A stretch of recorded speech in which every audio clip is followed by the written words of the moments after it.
قانون ثبوت اور گواہ مانگتا ہے، اور قانون کی دنیا میں کسی بھی سپر نیچرل چیز پر یقین نہیں کیا جا سکتا۔ لا ہمیشہ ایویڈنس کو دیکھ کر کسی کو سزا دیتا ہے، لیکن ایک ایسا کیس جس میں ایک مری ہوئی عورت نے اپنا ہی مرڈر کیس سولو کیا، یہ کیس تھا ٹیریسیٹا باسا کا۔ جب ٹیریسیٹا کے کیس میں ہر طرف اندھیرا تھا اور پولیس کو کوئی لیڈ نہیں مل رہی تھی، تو ٹیریسیٹا کی سول نے پولیس کو ایک لیڈ دی۔ آئے مزید جانتے ہیں ٹیریسیٹا باسا کے کیس کے بارے میں۔ 21 فروری 1977 فائر ڈپارٹمنٹ کو ایک کال آتی ہے جس میں بتایا جاتا ہے کہ پائن گروو ایونیو بلڈنگ کے 15 فلور پر آگ لگ چکی ہے۔ یہ کال وہاں کے ریزیڈنٹ نے کیا تھا کہ بلڈنگ کے کوریڈور میں ہر طرف دھواں ہی دھواں ہے اور انہیں لگ رہا ہے کہ 15 فلور میں آگ لگ چکی ہے۔ کچھ دیر بعد فائر فائٹرز وہاں پر پہنچے اور انہوں نے دیکھا کہ اپارٹمنٹ نمبر 15B کے گیٹ کے نیچے سے دھواں باہر آ رہا ہے۔ یہ اپارٹمنٹ ٹیریسیٹا باسا کا تھا جو پچھلے 2.5 سال سے وہاں رہ رہی تھی۔ آگ کو کنٹرول کرنے کے بعد جب فائر ڈپارٹمنٹ وہاں پر گئے تو انہوں نے دیکھا کہ یہ آگ میٹرس کی وجہ سے لگی ہے، اور جب فائر ڈپارٹمنٹ کے ممبرز اس میٹرس کے پاس گئے تو انہوں نے دیکھا کہ اس میٹرس کے نیچے کوئی موٹی چیز پڑی ہے۔ میٹرس کو ہٹا کر دیکھا گیا تو انہوں نے دیکھا کہ ٹیریسیٹا باسا کی لاش اس میٹرس کے نیچے پڑی تھی اور اس کے اوپر کافی سارے کپڑے پھینکے گئے تھے۔ ٹیریسیٹا کی چیسٹ پر کسی نے کچن نائف سے سٹیپ کیا ہوا تھا اور اس کی باڈی نیکڈ تھی۔ پولیس کو لگا کہ یہ رابری اور اسالٹ کا کیس ہوگا، لیکن ایسا نہیں تھا۔ جب آٹوپسی رپورٹ آئی تو اس میں پتا چلا کہ ٹیریسیٹا کے ساتھ کوئی اسالٹ نہیں کیا گیا تھا، بلکہ اس کی ڈیتھ اس کے چیسٹ میں لگی کچن نائف کی وجہ سے ہوئی ہے۔ پولیس نے اس کے اپارٹمنٹ کی تلاشی لی اور انہیں وہاں پر کچھ بیئر کے کینز ملے، ساتھ ہی ساتھ ٹیریسیٹا کی ڈائری میں کچھ لفظ لکھے ہوئے تھے، گیٹ ٹکٹ فار AS۔ اب پولیس کو یہ سمجھ آ چکا تھا کہ AS کسی کے نام کے انیشیلز ہیں، لیکن شکاگو میں ایسے کافی سارے انیشیلز موجود ہیں۔ ٹیریسیٹا باسا 13 مارچ 1929 کو فلپینز میں پیدا ہوئی۔ وہ ایک ویلدی فیملی سے تعلق رکھتی تھی۔ ٹیریسیٹا کے فادر پیڈرو باسا وہاں کے جانے مانے لائر تھے۔ ٹیریسیٹا نے اپنی پڑھائی فلپین میں 1960 میں اپنے میوزک کے کیریئر کو کنٹینیو کرنے کے لیے وہ شکاگو آ گئی۔ کے کیریئر کو کنٹینیو کرنے کے ساتھ ساتھ ٹیریسیٹا نے میڈیکل کی اسٹڈی بھی کی اور پھر وہ ایجر واٹر ہاسپٹل میں ایز اے ریسپائریٹری تھراپسٹ کام کرنے لگی۔ ٹیریسیٹا کافی فرینڈلی، ریزرو اور کام نیچر کی تھی، اس کا کوئی اینیمی بھی نہیں تھا، تو پولیس کو سمجھ نہیں آ رہی تھی کہ اس کو آخر کس نے اس طرح مرڈر کیا۔ پولیس نے سوچا کہ مے بی ٹیریسیٹا کے کسی کولیگ نے یہ حرکت کی ہوگی، تو پولیس نے ٹیریسیٹا کے کولیگ سے بات کرنے کی کوشش کی۔ جب اس دوران انویسٹیگیشن کی گئی تو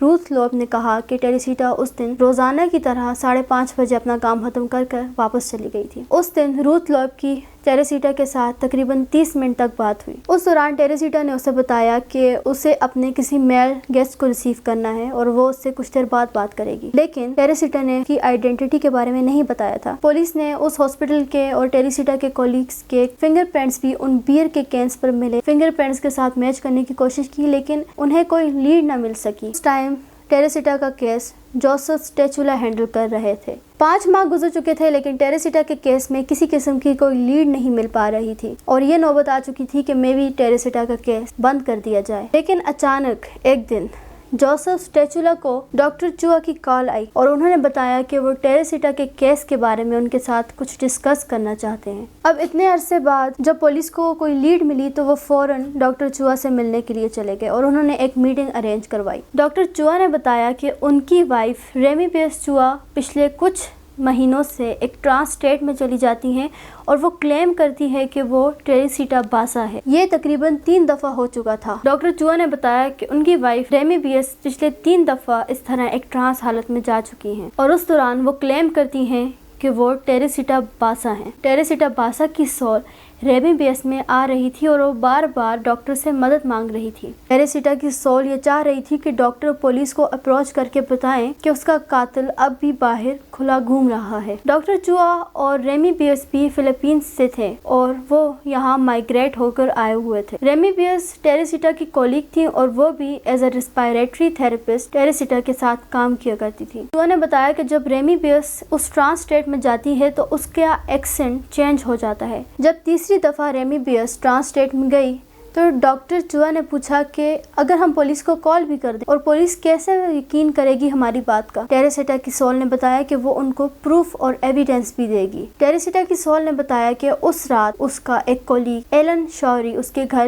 ٹی وی ٹھیک کرنے آیا تھا، جس کے بعد وہ دوبارہ کچھ ٹولز لینے اپنے گھر گیا۔ جب وہ ٹولز لے کے دوبارہ ٹیریسیٹا کے گھر آ رہا تھا تو اس نے ڈیسائیڈ کیا کہ وہ ٹیریسیٹا کو لوٹے گا کیونکہ ایلن شاوری کی فائنینشیل کنڈیشن ٹھیک نہیں تھی۔ جب ایلن شاوری واپس ٹیریسیٹا کے گھر آیا تو اس نے دروازے کو لاک نہیں کیا۔ جب دروازہ لاک نہ ہوا دیکھ کر ٹیریسیٹا دروازہ بند کرنے گئی تو ایلن شاوری پیچھے سے آیا اور ٹیریسیٹا کے منہ پر ہاتھ رکھ دیا۔ ٹیریسیٹا کو اس نے لیونگ روم تک ڈریگ کیا اور اس کے بعد دوسرے ہاتھ میں پکڑی کچن نائف سے اس کو سٹیپ کر دیا۔ سٹیپ کرنے کے بعد ایلن شاوری نے ٹیریسیٹا کی جیولری چوری کر دی جو اس کی ماں نے اسے دی ہوئی تھی، جس میں ایک پینڈنٹ اور ایک رنگ شامل تھی۔ اس کے بعد ایلن شاوری نے اس کی باڈی کو نیٹ کیا اور اس کے اوپر کافی سارے کپڑے اور میٹرس پھینک کر آگ لگا دی تاکہ کیس کا رخ موڑا جا سکے۔ جب جوزف سٹیچولا نے ساری بات سنی تو پہلے تو انہیں یقین نہیں آیا، لیکن کافی عرصہ بعد ٹیریسیٹا کے کیس میں کوئی لیڈ ملی تھی تو انہوں نے ڈیسائیڈ کیا کہ انویسٹیگیٹ کرنے میں کیا خرابی ہے۔ وہ ایلن شاوری کے گھر گئے۔ سرپرائزنگلی ایلن شاوری کا گھر ٹیریسیٹا کے فلیٹ سے کچھ ہی ٹائم دوری پر تھا۔ ٹیریسیٹا نے یہ بھی بتایا کہ جو جیولری ایلن شاوری نے اس کے گھر سے چوری کی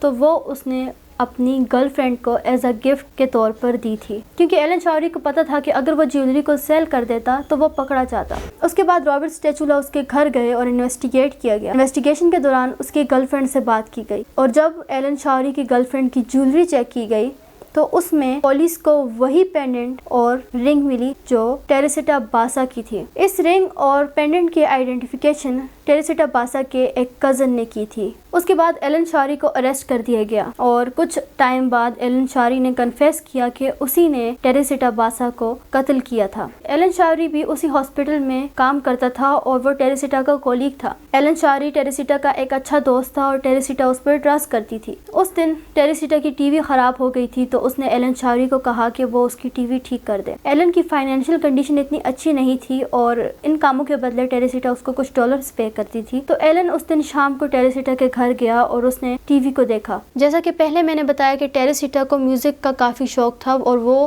پیانو بجایا کرتی تھی۔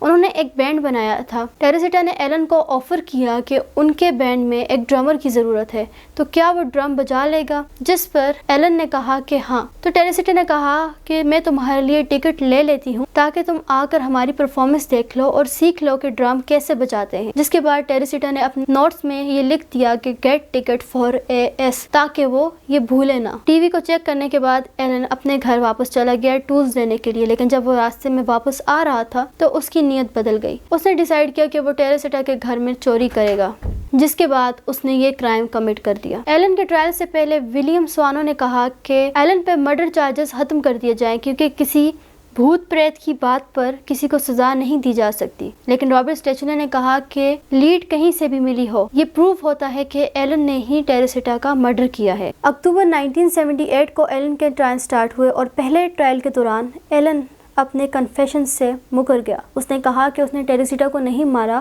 اور پولیس کے پریشر میں آ کر اس نے یہ سب کچھ کنفیس کیا ہے۔ لیکن سرپرائزنگلی آخری ٹرائل میں ایلن نے یہ کنفیس کر دیا کہ اسی نے ٹیریسیٹا کو مارا تھا۔ کچھ لوگوں کا کہنا ہے کہ میں بھی ٹیریسیٹا کی سول نے ایلن کو آ کر ڈرایا ہو جس کی وجہ سے اس نے دوبارہ یہ کنفیس کر دیا ہو، لیکن 6 سال سزا کاٹنے کے بعد اس کا اچھا بیہیویئر دیکھتے ہوئے اس کو پیرول پر رہا کر دیا گیا۔ ایک سپر نیچرل چیز نے آ کر اپنا کیس سالو کر دیا۔ ایک عورت جو مر چکی ہے اس کی روح نے، اس کے سول نے آ کر اپنا کیس سالو کر دی۔ بہت سارے لوگ اس پر الگ الگ اوپینینز دیتے ہیں کہ مے بی ریمی بیئرس نے ٹیریسیٹا کو مرڈر کروایا ہو اور اس کے بعد یہ سب کچھ ایک ڈرامہ کے طور پر پرفارم کیا گیا ہو۔ آپ لوگوں کا اس بارے میں کیا خیال ہے اور آپ اس کیس کے بارے میں اپنا اوپینین لازمی دیجیے گا۔